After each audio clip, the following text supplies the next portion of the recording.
In today's video, I'm going to teach you how to back up files with OneDrive step by step, 2025.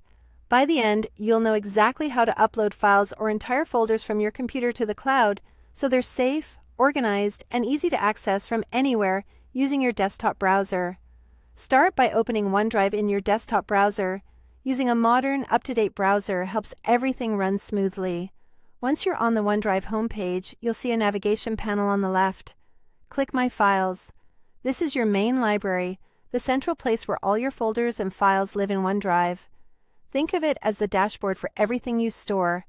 At the top of the page, find and click the Create or Upload button.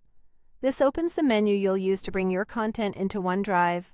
You'll see two relevant options: Upload Files and Upload Folder.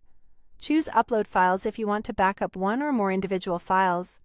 Pick Upload Folder if you want to back up an entire folder at once, including its internal structure.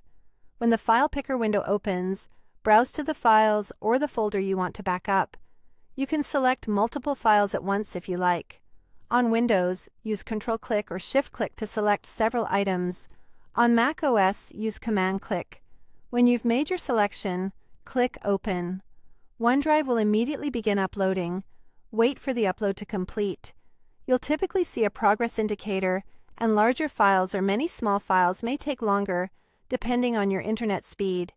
Keep the tab open and avoid putting your computer to sleep until it finishes. Once the progress shows completed, your files are safely backed up to OneDrive. To verify, go back to My Files if you navigated away, and look for the items you just uploaded. You can sort by modified to bring the newest items to the top, or use the search bar to find them by name. If they appear here, the backup is complete and available from any device where you access OneDrive. Optionally, organize your backed up content for easier access later.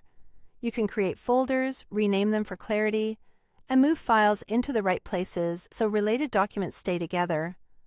Consider grouping by project, year, or file type. Good organization now saves time when you need to find something quickly. That's it. Your files are now backed up in OneDrive. If this video helped, please like, subscribe, and share. Thanks for watching.